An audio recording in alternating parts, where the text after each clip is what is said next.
You're listening to The Secrets of Star Trek, where we discuss the hidden layers and deeper meanings found in all the Star Trek TV series, movies, and more. And today we're discussing the Next Generation episode, The Defector. I'm Dom Bettinelli, and joining me today on the panel are Father Jason Tyler. Hey, Father. Hello. And Jimmy Aiken. Hey, Jimmy. Today we're disgusting. I didn't think it was that bad. Hey, I don't comment on how people from Arkansas talk. You can. Actually, I thought you were going to comment on the way I said the Defector, because I said it kind of like he was a transformer. So, folks, be sure to stick around to the end of the episode. We'll have your feedback on our recent episode, the Dead Stop, the Enterprise episode Dead Stop. So stick around for that. This one's particularly close to my heart because ship geeks and all that. Be sure to share the podcast with your friends, help us grow our community, and reach even more listeners. And so that's all the precursor. Let's get right into talking about the Defector. Jimmy, can you give us a recap of what happened in this one? This week, the Enterprise encounters a Romulan scout ship carrying a file clerk who wants to defect. He says that the Romulans have put a cloaked base on a world in the neutral zone, and within 48 hours, they're going to attack the Federation. But everyone is super suspicious of him. They think that he may be a spy trying to trick them into making the first move in a war. And Troy knows he's holding something back. Eventually, he reveals that he's actually a Romulan admiral, and he tries to convince Picard to take action to prevent war, saying that it was the first smile of his baby girl that convinced him he had to change the world and ensure peace so that she could grow up. Though he's long said that he's not a traitor to his people, he eventually gives Picard Romulan secrets to prove his good faith. Picard then breaks the treaty with the Romulans to go to the planet in the neutral zone, and it's discovered that there is no base there. Just as they're about to leave, two Romulan warbirds decloak. It's then realized that the Romulans fed the Admiral disinformation as a loyalty test and to lure the Enterprise into the neutral zone so it could be captured. But Picard has arranged to have 3 Klingon birds of prey available, and they decloak, which scares the Romulans off. Afterwards, the Admiral realizes he's ruined his life for nothing and kills himself off camera. But he leaves behind a letter for his wife and daughter. The end. Father, what'd you think of this one? I enjoyed this one. Always thought it was a good episode. Had a little bit of mystery to it. What's the real status of this Defector? Is he a spy, or is he, something genuine, or something in between, some other option? Which, of course, we found out that's what he was trying to be genuine, but had been himself deceived. And I think what I like too is, coming, I guess midway or so through the 3rd season, we're really starting to see Next Generation come into its own and really be a good show and be good, exactly. Yeah. And setting up the Romulans as the big enemy, that they'll be kind of more or less throughout the series. And so yeah, there's a lot to like with this one. All right. Jimmy, what'd you think? Yeah, I think this is a good one, too. I'd originally confused it with a later episode, which is The Face of the Enemy. I remember the plot of that distinctly, but I had this image of a blonde-looking guy in a Romulan uniform that I was thinking was the Defector, and that's actually a character from Face of the Enemy. He's a human named Deceive or something like that, which is really kind of a trait name if you think about it. And so I initially was like, who is this guy? Normal black-haired Romulan. And then I remembered more about it as we got into it. And I think it's a good episode. Yeah, I agree. It has, it would be incorrect to say this echoes the recent DS9 episode we talked about Duet, since that comes later, but they have similarities in it. Like Duet may have picked up some inspiration from this one. Duet was the one where the Cardassian war criminal, the butcher of Galatep, shows up and is trying to make things right. Under an assumed identity. As a file clerk. Yeah. That's guys, the trope doesn't work. We always smell it. We always suss it out. Yeah. I guess this was originally described by the writers. I think Ron Moore. He did the rough draft, although they all worked on the different acts for the final polish. Yeah, and he kind of described it as the Cuban Missile Crisis for at the neutral zone. Like he wanted to have that kind of 12 Days in October sort of feel to it. Not quite the same thing, but there is that brinksmanship that's kind of at stake here. For a weekly 1 hour sci-fi show. I think they did a pretty good job. I agree that in this third season, not only is the show coming into its own, but I like how the characters have come into their own. Going back and forth between season 1 and season 3, like we're doing, really highlights how Picard has changed. Yes. As a captain, he doesn't bark as much as he does in season 1. And he's really taken on this mentor role for Data, who also has changed somewhat. He's not just the Pinocchio boy. Yeah, there's also a behind the scenes story connected with that because according to the cast, when Patrick Stewart started, he was very Mr. We are professional actors, and he came in with this kind of Shakespearean chip on his shoulder. And the cast, except for Patrick Stewart, didn't really take this all that seriously. They were cutting up and having fun, and they bonded comedically really quick, except for Patrick Stewart, who was like, why are you cutting up and wasting time on set and stuff like that? And he kind of chastised the rest of the cast, but then, and I don't remember the details of it, but then they got him with a practical joke. And after that, he fit right in and was joking around with the rest of the cast. And so him as an actor evolved in his approach to this part. Yeah. And it became really clear, somewhere around in the second season, when he started to loosen up a bit, that really, but I do like this mentor relationship that he has with Data. Some of the best TNG is when Picard wrestles with the morality of command as well.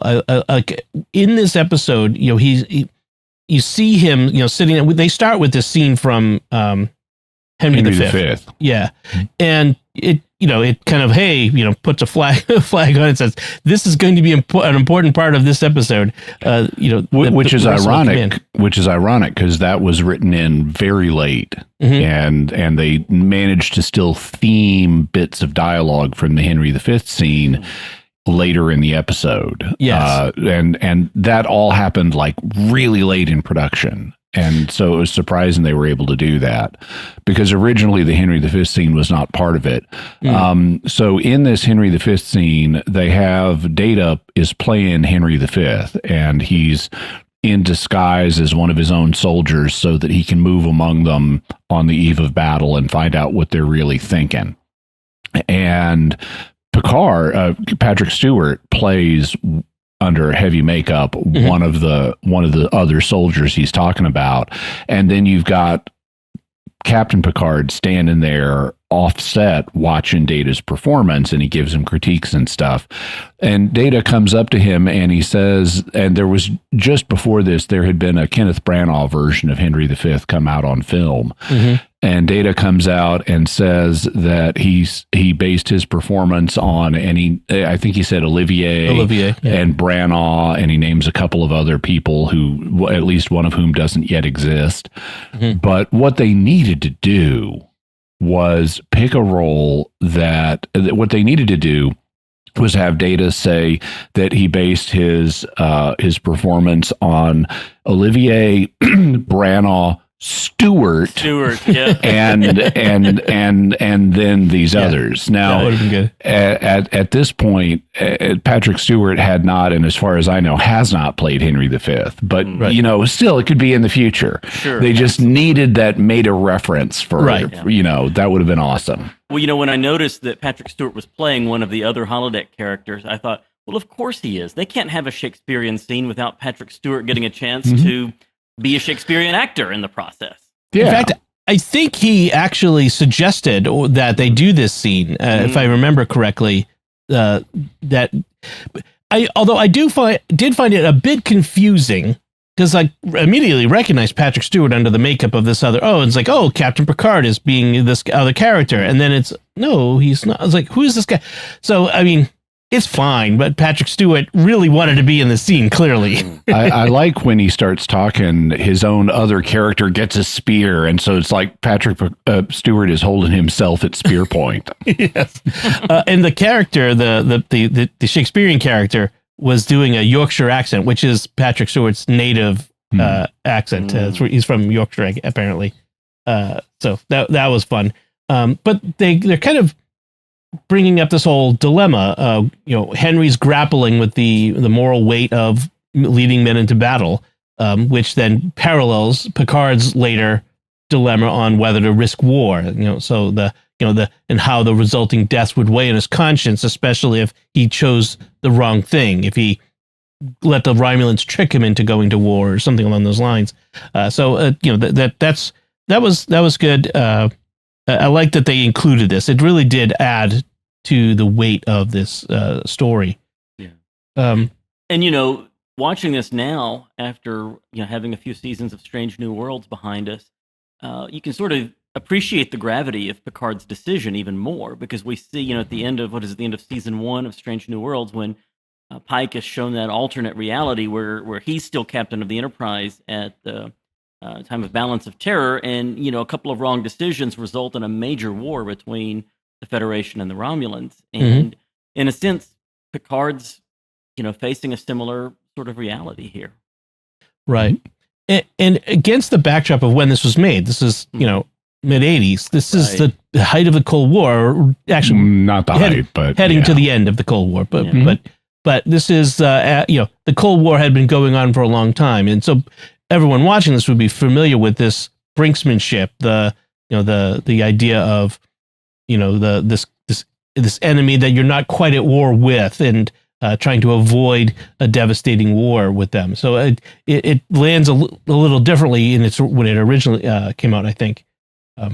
So the Jarok shows up, claiming to be this low-level logistics officer who knows about this hidden Romulan base. But both Data and Riker sniff out the Romulan ploy from the beginning. This is one of the flaws that I think exists in this show. There are a couple. I think it's really well done, but it has two major flaws, in my opinion.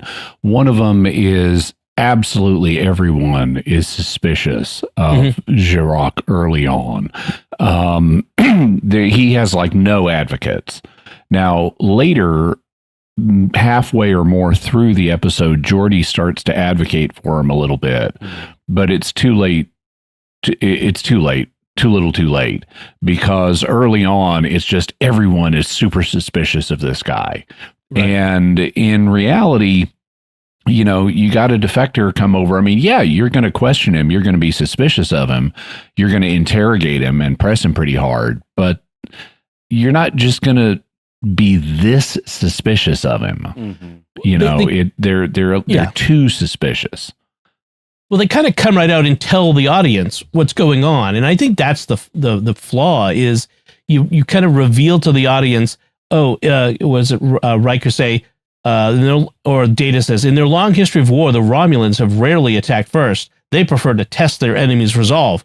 You've basically just told us that the Romulans are not attacking first; they're testing us to see if we're going to That's the solution. Now they don't literally say this is, put up a sign and say this is what's going on, but you put it out there, and so now it's in the viewer's mind as we're watching the rest of it, and I think it kind of undercuts a little bit the dramatic turn. That Jarok is actually not what he says he is. The other thing that I think is a significant flaw in this is the Romulans' motivations, because it's clear they've set up this loyalty test for Admiral Jarok, and okay, fine. I mean, they've gone to a lot of effort to do it, but I guess I can accept that. But then when Tomalak decloaks at the end, he makes it sound like this has also been a ploy to capture the Enterprise. And Having it be both doesn't make any sense. You're going to test Jarok's loyalty as part of a plot to capture the Enterprise. But if he passes the test, then you don't get to capture the Enterprise. Right. The capture the Enterprise thing is dependent on him failing the loyalty test. Mm-hmm. And so there's too many moving parts for this to be a sensible plan. What they should have done was say, we originally had a loyalty test for Admiral Jarok, and then when he failed and ran to you guys, we reconfigured it. So now we get to capture the Enterprise. Exactly, yeah. Right. The main, the first point was, is Jarok loyal? Then when we find out he's not loyal, what else can we get out of this then? What's the cherry we can put on top of this sundae? Right. Because how do they know he would run to the Enterprise? Right. He could run somewhere else. So yeah, that's a good point. Speaking of Tomalak, Andreas Katsoulis, who's great in everything. This is the second. He's always a little bombastic for me. But, I mean, he's better as Jakar in Babylon 5, where he gets to play more than one mood. That's true. But Tomalak only shows up 4 times in TNG, and twice he's not actually the real Tomalak. He's once he's like a hologram, and once it's an alternate reality, I guess. In fact, this episode is the last real appearance of Tomalak. The 2 later times he's not the real Tomalak. And it's a credit to the character that it feels like he shows up a lot more in TNG than he does, but it's only 4 times.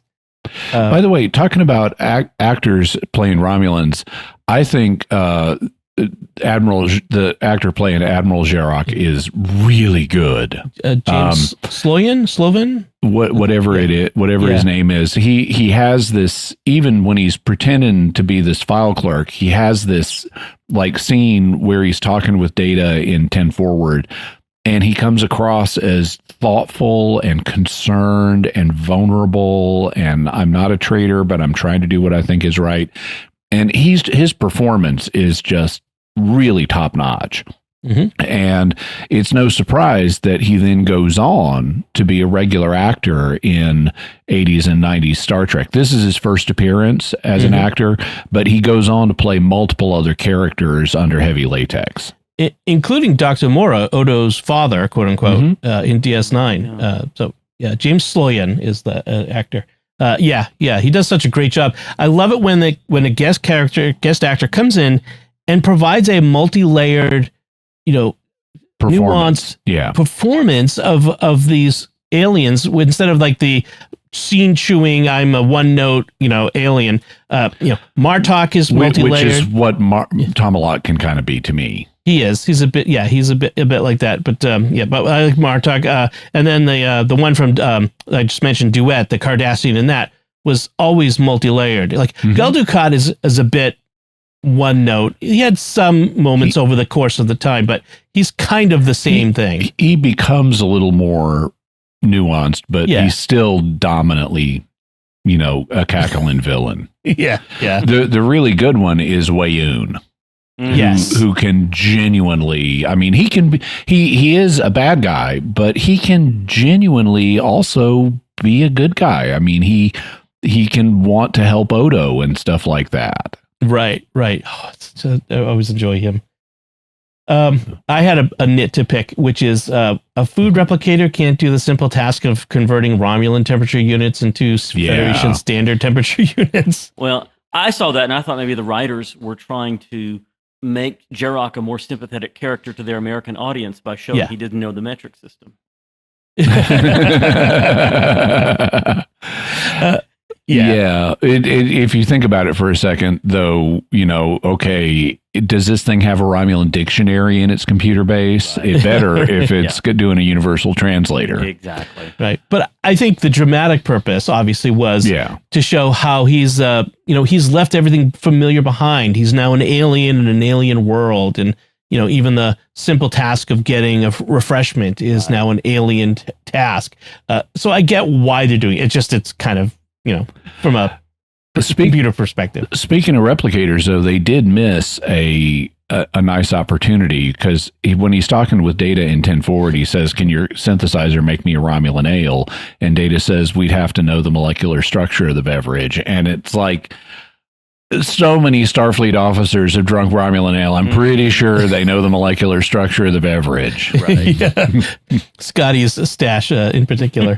Well, and there's something similar in that where, they say that they don't know much about Romulus and the Romulan home world. And yet Data is able to accurately reconstruct this one particular, like, Yosemite National Park of Romulus on the holodeck where Jarok lives. Right. And to the point where he really feels like this is accurate. This is that was a little hard too. But again, the dramatic purpose is to show Jarok saying, "This isn't my home anymore," and holding on to a facsimile like this is not going to do me any good. I have to make a break. You could argue like you could get some of this from satellite imagery. You have a probe fly by their world and you get an image like this, but then you can also look down in people's glasses and figure out the molecular structure of that beverage. Exactly. So, by the way, speaking of universal translators, we get a couple of deviations from the universal translator in this because Jarok is being insulting to Worf, and he refers to him as a patach, and he also has another term, and this is patach is the insult that will stick. And then Riker compliments him on his knowledge of Klingon cuss words, but he says only a Varul would use such language in public. and I've always remembered the Patach Varul scene. Yes. We're not quite sure what it means, but I'm sure they're both pretty bad. Right. Maybe the universal translator is set so that if you're speaking Romulan and you throw one Klingon word in there, it doesn't translate that one Klingon word. And if you're speaking human English and you throw one Romulan word in there, it doesn't translate that one Romulan word. It could be that, like you do if you're reading ecclesiastical documents, you'll be reading along and all of a sudden there's a Latin phrase there. Or it could be that, the universal translator has a family-friendly setting. So cuss word filter. I like that theory. Especially in sensitive areas like sickbay, right? Yes, right. So Starfleet Command basically drops responsibility for the whole thing on Picard. This is the classic. You're the man on the spot. Because it's akin to the Age of Sail, where captains would be out of contact with the king or whomever. And they do talk about like there's a delay of several hours before the message even arrives from Starfleet. Yeah. Right. So it emphasizes how far away and how isolated in this command situation Picard has been put. It's for dramatic purposes. I think that works pretty well. They do pretty quickly determine, like we said before, that the Romulans let Jarok defect. Geordi looks at the power levels and speed and of the Romulan chasing Jarok's scout ship and all that sort of stuff, and they let him go. So that's another moment where they pretty quickly let the audience know that Jarok isn't really who he says he is. He's also not the spy that they think he is. Right. And part of a little bit of the clumsiness in the writing comes from they're trying to hold back. They're not wanting the audience to think about the possibility that this was all a loyalty test. Because he's neither a traitor. He is a defector. He's neither a spy, nor he's not trying to harm the Federation, but they don't want the audience to think about, could he have just been lied to? They do have a line before the big reveal about, could you have been fed disinformation? But they drop that immediately and then don't discuss it any further. Right. I mean, it's almost like on the eve of World War II, Admiral Yamamoto, who was against going to war with the U.S. back then. He thought it was a bad idea. It would be like him flying to Pearl Harbor and trying to warn the Americans that the Japanese were coming to attack. And I understand what Jarok's like. He's loyal to his people, and that's why he doesn't want to go to war. Like, he knows that would be a very bad deal for his people. So I get that. And they really bring out the personal sacrifice. Later, he has this conversation where he's got to convince Picard. Once he's acknowledged his true identity, he has to convince Picard, and they explain the reason he used the file clerk ruse as he had been a man that the Federation would not look favorably on. He's like, has a reputation as being, a butcher of some place. He doesn't view it that way, but that's how he's viewed. And so he said, I knew you wouldn't trust me. There'd be even less chance of you trusting me if you knew who I really was. That's why I did the file clerk thing.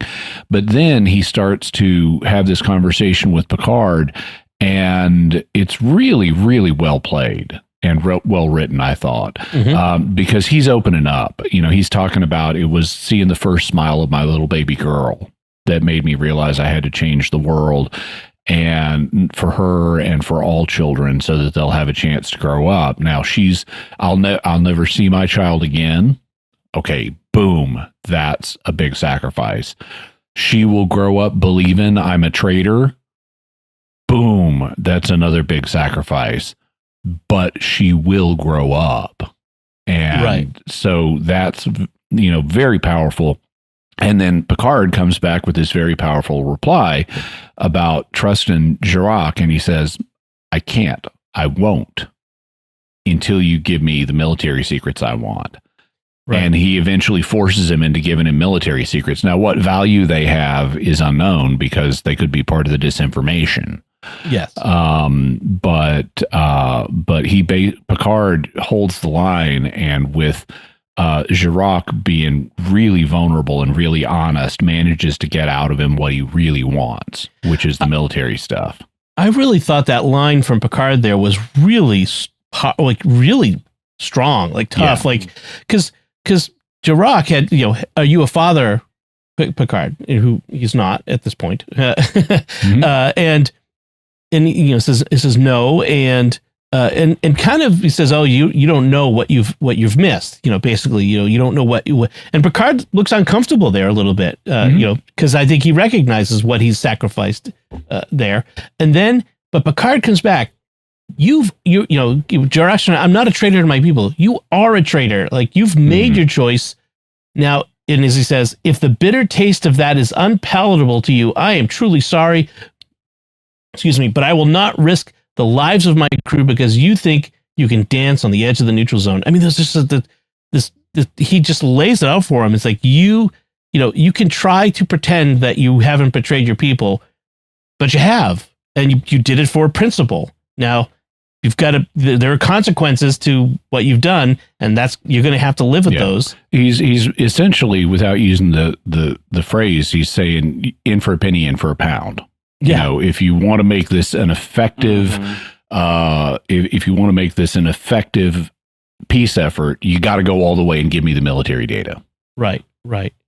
And in a way, this conversation kind of, I think, in addition to finding out that it was all for nothing, was what leads Jarok to that final act of despair in the end, where he realizes, Picard's right. I did betray my people. I did give up everything, and I did it for nothing. And that leads him to the despair that leads him to end his life. That brings up a point I wanted to make about this. There is some surprise and subtlety in this episode, that I don't think would have been there in season 1. But I'll cite 2 examples of it. One is early on when Jarok first gets to his quarters, we see him reach down into his boot and he pulls up a little orange circular disc. It looks kind of like a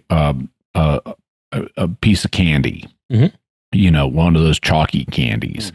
And we're not told what it is. You could think, oh, this is a tracking device or this is a communication device. In fact, it's an unobtainium suicide pill. It's the one which he later uses off camera. But we only see it for a second. There is no dialogue to explain what it is. We just see this thing to set up his later suicide.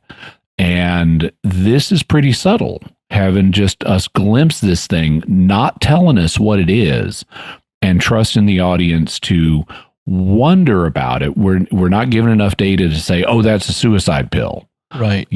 But to figure it out in hindsight.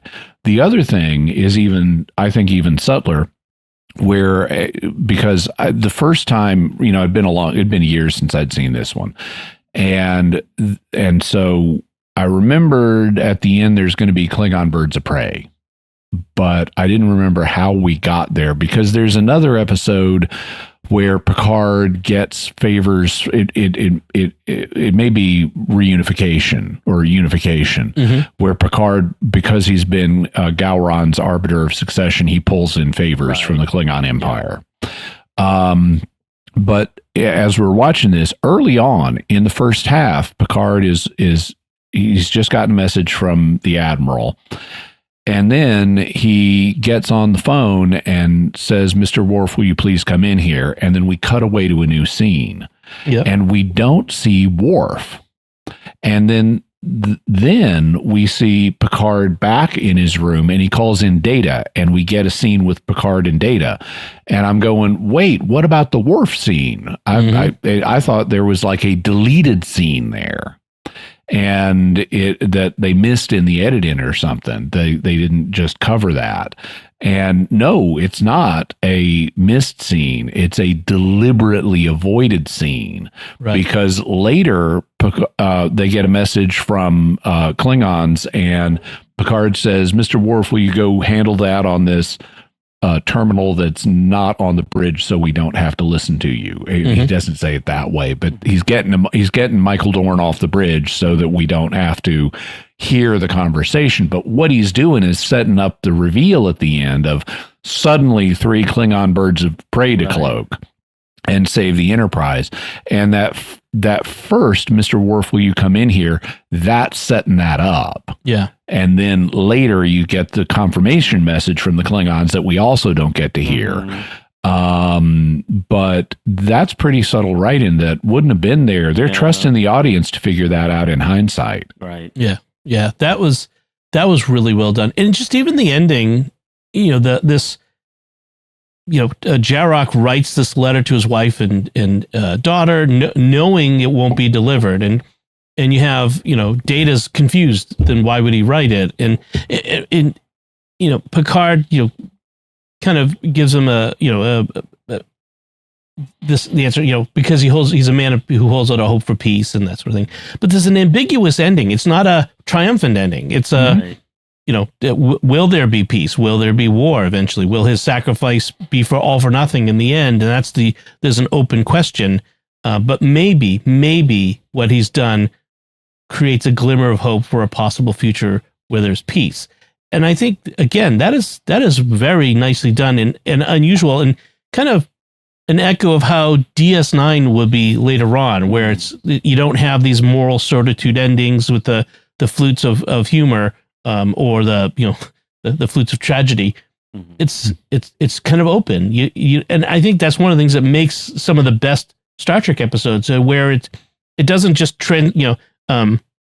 declare to you happy ending or sad ending. It's more, what do you think? And leaves you with the question, what do you think? As a viewer.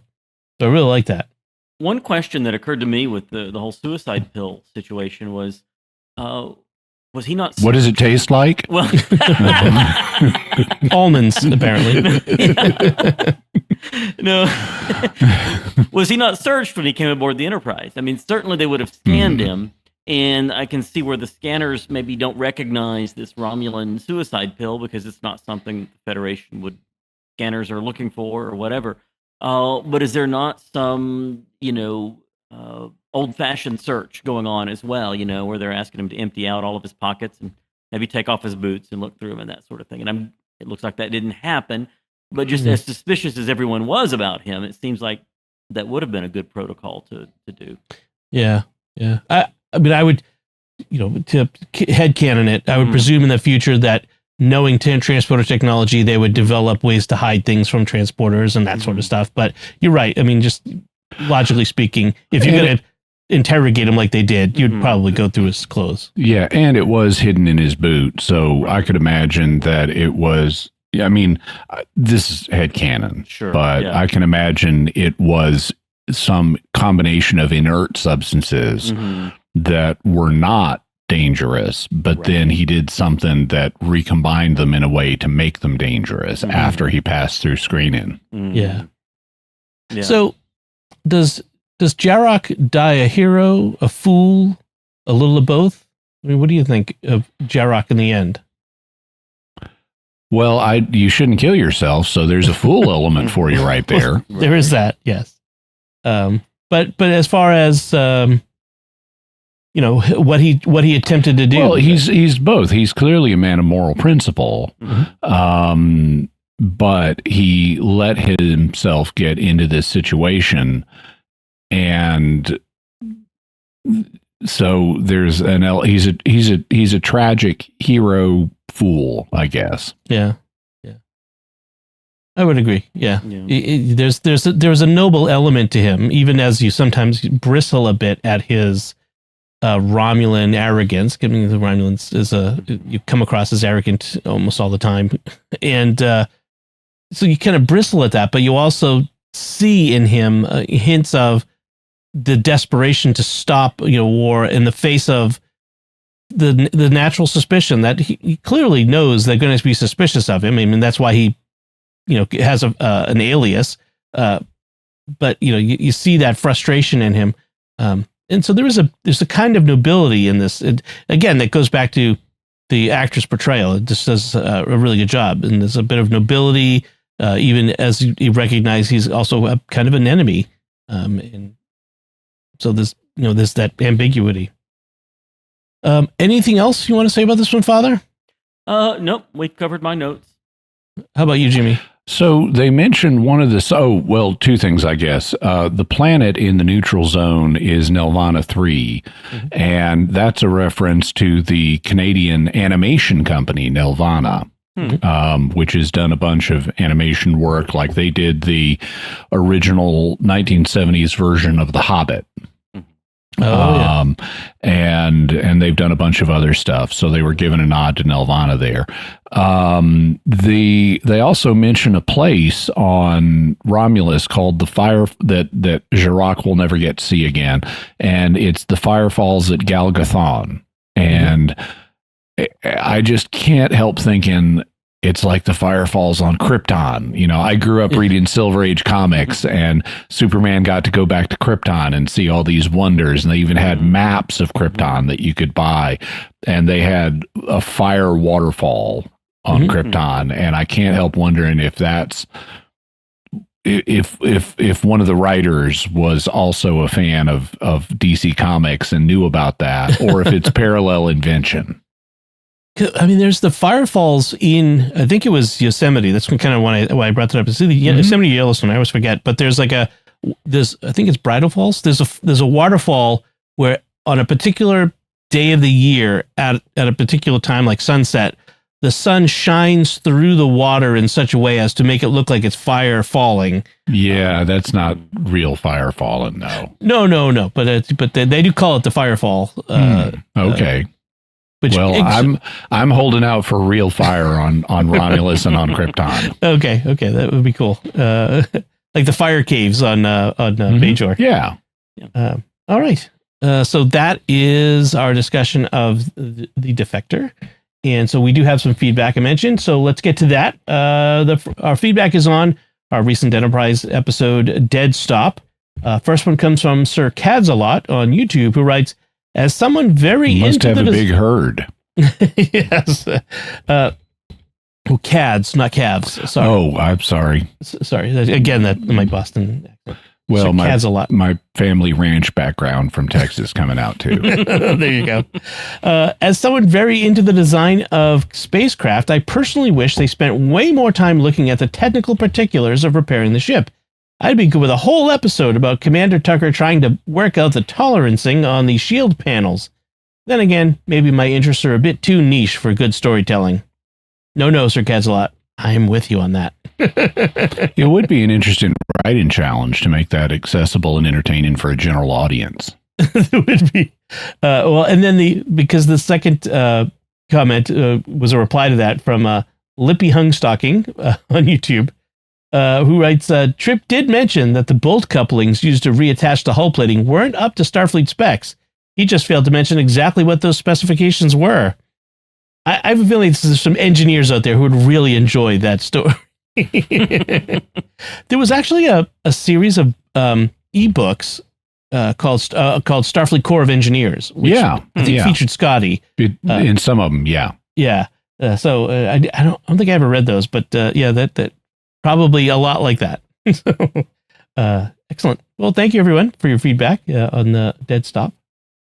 Now, we'd like to take a moment to thank our patrons who make it possible for us to create The Secrets of Star Trek, including Mark K., Brian H., Richard S., Remedios S., and Kathleen Y. Their generous donations at sqpn.com/give make it possible for us to continue The Secrets of Star Trek and all the shows at StarQuest, and you can join them by visiting sqpn.com/give. So that's it from us this time. What did you think of The Defector? You can let us know by commenting on the show at sqpn.com/trek, on our Facebook page at facebook.com/StarQuestMedia, send an email to trek@sqpn.com, visit our Discord community at sqpn.com/discord, or watch Secrets of Star Trek on our YouTube channel at youtube.com/StarQuestMedia and leave us a comment there. We'll be back next time when we'll be discussing the Deep Space Nine episode, Homefront. Until then, Father Jason Tyler, thank you for joining me and sharing The Secrets of Star Trek. Thanks, Dom. And Jimmy Aiken, thank you as well. See you, Dom, and live long and prosper. And once again, I'm Dom Bettinelli. Thank you for listening to The Secrets of Star Trek on StarQuest, and remember, oh, what a fool I've been to come looking for courage in the lair of cowards.